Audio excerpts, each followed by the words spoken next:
आज की वीडियो में हम लोग बात करेंगे एनआईओएस डीएलएड के केस को लेकर, जो आज सुप्रीम कोर्ट में सुनवाई होनी थी। एक नई याचिका को लेकर एनआईओएस डीएलएड के छात्र सुप्रीम कोर्ट में गए थे और इस केस में लगातार छात्रों के मैसेज आ रहे हैं। जो एनआईओएस डीएलएड के छात्र हैं वो पूछना चाह रहे हैं कि क्या सर आज सुप्रीम कोर्ट की हियरिंग में एनआईओएस डीएलएड का केस जीतता हुआ नज़र आ रहा है या नहीं, क्या उसमें पॉजिटिव पॉइंट देखने को मिल रहे हैं और क्या नेगेटिव पॉइंट देखने को मिल रहे हैं। इन सब पर बात करेंगे। वीडियो में आप अंत तक साथ ज़रूर बने रहें।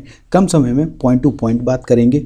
और अगर आप इस चैनल पर नए हैं तो इस YouTube channel the GSB academy को सब्सक्राइब ज़रूर करें, वीडियो को लाइक करें और इस वीडियो को पूरा अंत तक ज़रूर देखें। सभी एनआईओएस डीएलएड छात्रों से ये कहना चाहूँगा कि एनआईओएस डीएलएड का कोई भी छात्र अब चिंतित ना हो, परेशान ना हो, घबराए नहीं, क्योंकि एनआईओएस डीएलएड का जो पक्ष है वो सुप्रीम कोर्ट में बहुत ही मजबूती से सुप्रीम कोर्ट के जज के सामने रखा जा रहा है। पॉइंट टू पॉइंट पे बात की जा रही है। जो पॉइंट पिछले सुप्रीम कोर्ट के ऑर्डर में छूट गए थे किसी वकील के द्वारा, जिन्होंने शायद अच्छे से स्टडी ना की हो, इस वजह से ऑर्डर एनआईओएस डीएलएड के खिलाफ आ गया था। लेकिन इस बार जो सुनवाई की जा रही है, यकीन मानिए वो एनआईओएस डीएलएड के पक्ष में ही जा रही हैं सारी चीज़ें।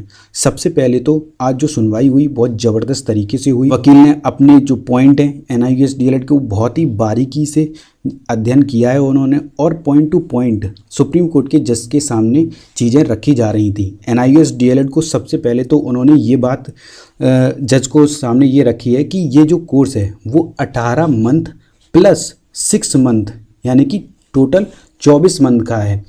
पहले तो ये चीज़ क्लियर की है, ये 2 साल का ही कोर्स है। इसमें ऐसा नहीं है कि ये सिर्फ 18 महीने का ही है। इसमें 18 मंथ प्लस 6 मंथ की ट्रेनिंग थी और 18 मंथ का आपका जो भी पीरियड था पढ़ाई का, थ्योरेटिकल चीज़ें उसमें की गई थी।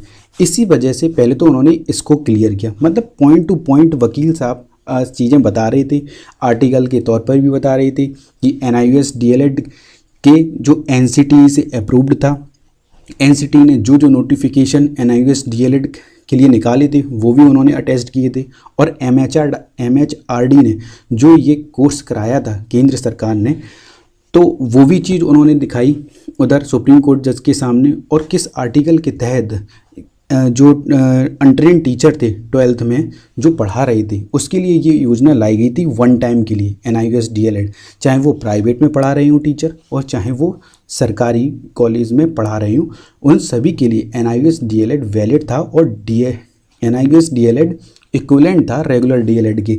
ये सारी चीज़ें ऑन पेपर सुप्रीम कोर्ट के जज के सामने एक पॉइंट टू पॉइंट एक तरीके से एक सलीके से रखी गई, जिससे देखा जा रहा था कि जो हेमा कोहली जस्टिस थी, जस्टिस हेमा कोहली, वो भी कहीं ना कहीं प्रभावित होती हुई दिख रही थी।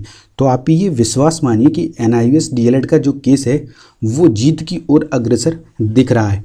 लेकिन आप लोग एकदम ठंडे मत पड़ जाइएगा, क्योंकि लोकसभा का चुनाव इसी साल है।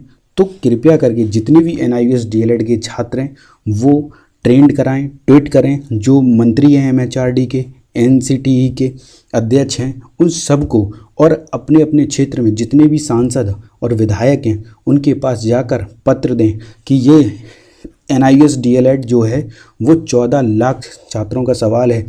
इससे आप यकीन मानिए उनके कानों में ये बात पड़ेगी तो वो कहीं ना कहीं आप मानिए कि पॉलिटिकल पावर होती है तो उसका फ़र्क ऑर्डर पे सीधा सीधा पड़ता हुआ आपको दिखाई देगा, जिससे एनआईओएस डीएलएड के छात्र एक जीत पक्की करेंगे आने वाले दिनों में। आप ये देखना, एनआईओएस डीएलएड पहले से ही वैलिड था, लेकिन वकीलों की कुछ कमियों की वजह से उन्होंने अच्छे से अध्ययन नहीं किया और पिछली बार जो फैसला आया वो कहीं ना कहीं कुछ पॉइंट को लैग किया होगा या स्टडी कम की होगी एनआईओएस डीएलएड के केस को लेकर, तभी कहीं ना कहीं एनआईओएस डीएलएड के खिलाफ सुप्रीम कोर्ट ने ये फैसला सुनाया था। लेकिन अब जो सुनवाई हो रही है वो बहुत ही मजबूती से और बहुत ही तथ्यपूर्वक चीज़ें जज के सामने रखी जा रही हैं, जिससे कि एनआईओएस डीएलएड जो है वो पूर्णतः विजय की ओर अग्रसर दिख रहा है। और आप ये देखना अंत में एनआईओएस डीएलएड की जीत पक्की होगी और एनसीटी की तरफ से गजट पत्र भी, जो राजपत्र है वो प्रकाशित किया जाएगा एनआईओएस डीएलएड का, और ये एक संवैधानिक रूप तरीके से एनआईओएस डीएलएड डीएलएड का जो डिप्लोमा है वो वैलिड करार दिया जाए। और एनआईयूएस डीएलएड का ये जो वीडियो है वो आप जितने भी एनआईयूएस डीएलएड के छात्र हैं उनके व्हाट्सएप ग्रुप में और टेलीग्राम ग्रुप में शेयर ज़रूर करें। और इस वीडियो को लाइक करना तो बिल्कुल भी ना भूलें, लाइक अभी के अभी करें। केस था, आज की जो सुनवाई थी वो Kaushik Das versus state of West Bengal के का केस था। अगर आप इस चैनल पर नए हैं तो इस YouTube channel the GSB academy को अभी के अभी सब्सक्राइब करें और द जीएसबी एकेडमी के टेलीग्राम चैनल को ज्वाइन जरूर कर लें, क्योंकि वहाँ पर ऑथेंटिक एनआईयूएस डीएलएड की हर एक अपडेट आपको सबसे पहले प्रोवाइड कराई जाएगी। टेलीग्राम चैनल का जो लिंक है वो डिस्क्रिप्शन बॉक्स में आपको दे दिया जाएगा, अभी के अभी जाकर ज्वाइन करें। ये कौशिक दास जी का जो याचिका नंबर है एसएलपी वो डायरी नंबर 52409 14 दिसंबर 2023 को ये याचिका डाली गई थी, जिसकी आज सुनवाई हुई है। आपको इस बार सुनवाई के बारे में पूरी चीज़ें एकदम कट टू कट बता दी गई हैं, चीज़ें पॉजिटिव वे फॉरवर्ड हुई हैं और जो वकील हैं वो बहुत ही अच्छे से एनआईयूएस डीएलएड का पक्ष रख रहे हैं।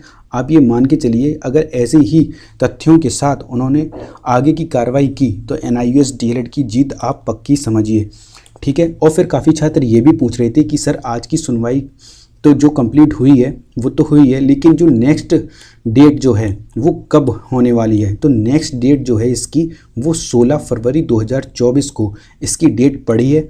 और अगर आप इसकी लेटेस्ट अपडेट प्राप्त करना चाहते हैं तो आप इस यूट्यूब चैनल को ज़रूर सब्सक्राइब कर लें, जिससे कि एनआईयूएस डीएलएड की एक भी अपडेट आपको ना छूटे।